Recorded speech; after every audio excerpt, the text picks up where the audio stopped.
Hello கனிங் channel people. இப்போ மிக முக்கியமான விஷயம் என்ன அப்படின்னு பார்த்தீங்கன்னா, செலிப்ரிட்டிஸோட ஃபேமிலி அப்படின்னாலே கண்டிப்பாக வந்து நிறைய விஷயங்களில் பிரேக்கப், அது மட்டும் இல்லாமல் டிவோர்ஸ், இந்த மாதிரி வந்து மேரேஜில் ஒரு சில பிரச்சனைகள், கண்டிப்பாக கணவன் மனைவிகள் பிரிஞ்சே ஆகணும் அப்படின்ற மாதிரி புதுசாக நிறைய விஷயங்கள் வந்து இப்போ சோசியல் மீடியாவில் வந்துகிட்டு இருக்கு.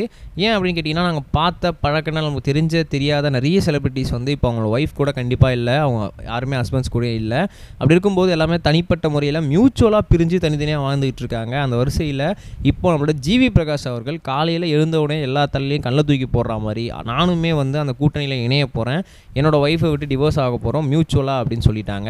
இதை கேட்கும்போது எல்லாருக்குமே ஷாக்காக இருந்தாலும் நிறைய பேர் வந்து தொலைநோக்கு பார்வையோடு யோசித்து பார்க்கும்போது என்ன தெரிஞ்சுது அப்படின்னு பார்த்தீங்கன்னா, ரீசெண்டாக அவங்களுக்கு ஒரு பேபி இருக்குது, அதுவும் ஒரு பெண் குழந்தை இருக்குது அப்படின்றது நமக்கு எல்லாருக்குமே தெரியும். இப்போ அந்த பெண் குழந்தை யார் கூட இருக்க போகிறாங்க, என்ன அது அப்படின்றத தான் இந்த வீடியோவில் உங்களுக்கு ரொம்பவே தெளிவாக டீலாக்ஸ் பண்ணி போகிறேன். நான் பேச கேட்க ரெடியாக இருப்பேன் நம்புகிறேன். வாங்க ட்ராவல் பண்ணிக்கலாம். முதல்ல ஒரு மிக முக்கியமான விஷயம் என்ன அப்படின்னு பார்த்தீங்கன்னா, ஜிவி பிரகாஷ் பொறுத்த வரைக்கும் கிட்டத்தட்ட வந்து பயங்கர பீக்கான ஒரு மியூசிக் டைரக்டர் அப்படின்னு தான் சொல்லணும். எல்லாருக்குமே வந்து அவருக்கு தெரிஞ்சிருக்கு, நிறைய படங்களில் அவர் வந்து வேலை செஞ்சுக்கிட்டு இருக்காரு, எல்லா விஷயத்தையுமே வந்து ஷேர் பண்ணிகிட்டு இருக்காரு. பட் இருந்தாலும் கூட ஒரு மிக முக்கியமான விஷயம் என்ன அப்படின்னு பார்த்தீங்கன்னா, அவங்க 2 பேருக்குமே வந்து ஒரு பெண் குழந்தை இருக்குது. அதுதான் பேர் தான் அன்வி. எஸ், அன்விக்கு கிட்டத்தட்ட வந்து ரொம்ப குட்டி பொண்ணு. அப்படி இருக்கும் சமயத்தில் இவங்க 2 பேருமே இப்போ டிவோர்ஸ்க்கு மியூச்சுவலாக அப்ளை பண்ணியிருக்காங்க. அப்படின்னும் போது யார் கூட அந்த குழந்தை இனிமேல் வந்து ட்ராவல் பண்ண போதும், அந்த குழந்தையோட எதிர்காலத்தை கொஞ்சமாக யோசிச்சிருக்கலாம் அப்படின்னு சொல்லி ஃபேன்ஸ் எல்லாமே பொங்கி எழுந்துட்டுருக்காங்க. பட் இருந்தாலும் கூட இந்தியன் கான்ஸ்டியூஷன், அதாவது இந்திய சட்ட அமைப்பு படி என்ன நடக்கும் அப்படின்னு பார்த்தீங்கன்னா, ஒரு குழந்தைக்கு, அதாவது ஒரு முக்கியமாக ஒரு பெண் குழந்தையாக இருந்தால் அவங்களோட அப்பா அம்மா மியூச்சுவலாக இந்த மாதிரி வந்து டிவோர்ஸ் அப்ளை பண்ணுறாங்க அப்படின்னா, ஸோ கண்டிப்பாக அந்த குழந்தை வந்து அவங்க அம்மா கூட தான் இருந்தாகணும். அதாவது எது வரைக்கும் அப்படின்னு கேட்டிங்கன்னா, கிட்டத்தட்ட அவங்க அம்மா அந்த குழந்தைக்கு வந்து ஒரு மெச்சூரிட்டி ஏஜ் அப்படின்றது வரணும் இல்லையா?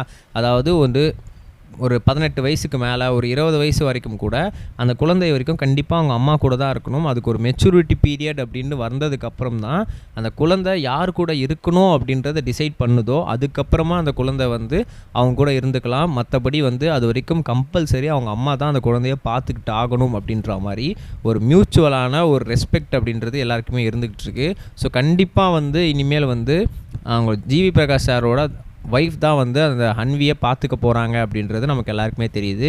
பட் ஃபேன்ஸோட பெரிய ஒரு ரெக்வஸ்ட்டாக என்ன இருக்குது அப்படின்னு பார்த்தீங்கன்னா, கிட்டத்தட்ட உங்கள் 2 பேரோட பிரச்சனையாக இல்லை உங்கள் பர்விஸுக்காக நீங்கள் வந்து டிவோர்ஸ் அப்ளை பண்ணியிருக்கீங்க, அதை நாங்கள் ரெஸ்பெக்ட் பண்ணுறோம். பட் இருந்தாலும் கூட அந்த சின்ன குழந்தை அன்வியோட ஒரு ஃப்யூச்சரை கொஞ்சம் வந்து நீங்கள் வந்து கவனிக்கணும். நீங்கள் உங்களோட பிரச்சனைனால அவங்களோட லைஃப்பை நீங்கள் வந்து கொஞ்சம் வந்து டேமேஜ் பண்ணுறாதீங்க. ஸோ நீங்கள் என்ன நடந்தாலும் அந்த குழந்தையோட லைஃப்பை கொஞ்சம் நினச்சி பாருங்கள் அப்படின்னு சொல்லிட்டு இருக்காங்க. இதை பற்றி நீங்கள் கமெண்ட்ஸ்க்கு சொல்லுங்கள். நம்ம நெக்ஸ்ட் வீடியோ சொல்கிறோம் கைஸ். பை.